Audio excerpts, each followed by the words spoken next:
Hey everyone, you are watching the Retro Game Freak in High Definition. I'm your host Spencer Zickafoose, and today I am doing a review of Super Mario Land on the Nintendo Game Boy.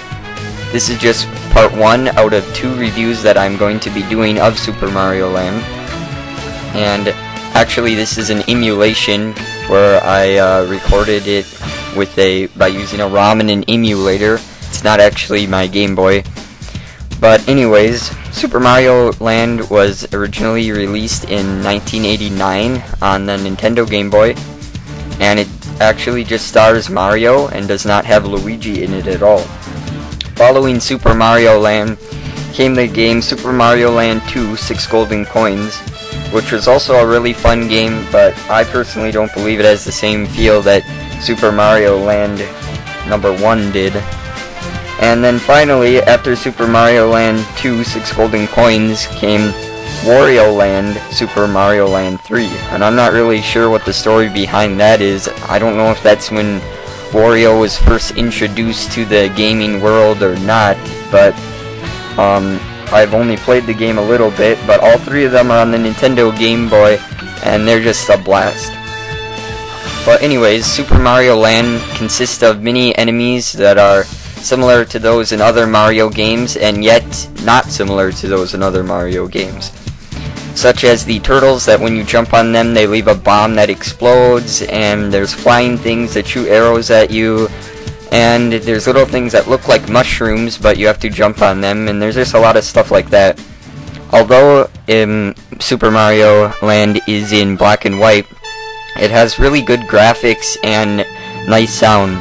Sadly, I wasn't able to get the sound for this video clip, but I did get the video footage, so that's good.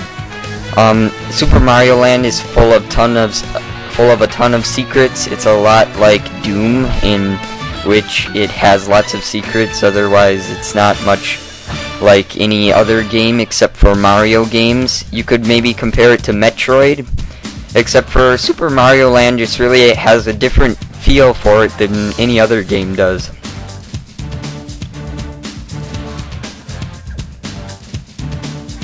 In this review, I will show you a 1-minute clip from each level that I got to.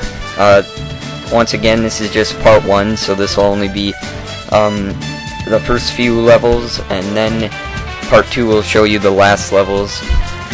And it did take me a while to get as far as I did, but I practiced it a lot before, so I'm pretty good at it. And I did hit 3 lives a few times after getting into the second higher door, because at the end of every level they'll give you 2 doors, and if you get to the highest one, there'll be this little game where you can either like win a 1-up or 2-up or 3-up or a flower or anything like that.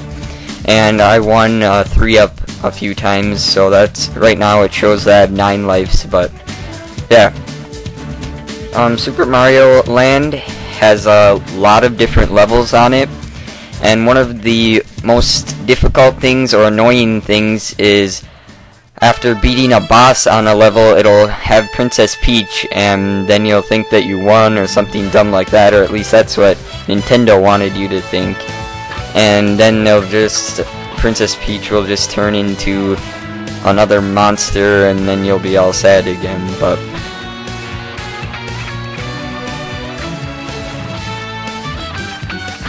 that just about wraps up the review of part 1 of Super Mario Land. So I hope that you enjoyed this review, and if you haven't played this game, then by golly, you better go out there and you had better buy a Game Boy Advance SP, a Game Boy Advance, a Nintendo Game Boy, a Nintendo Game Boy Color, or anything that plays Nintendo Game Boy games, and get this game. Or you could just be like me and download the emulator, of course. But thank you for watching, and please do rate, comment, subscribe, and tell other people about us. And just have a nice day. Thank you.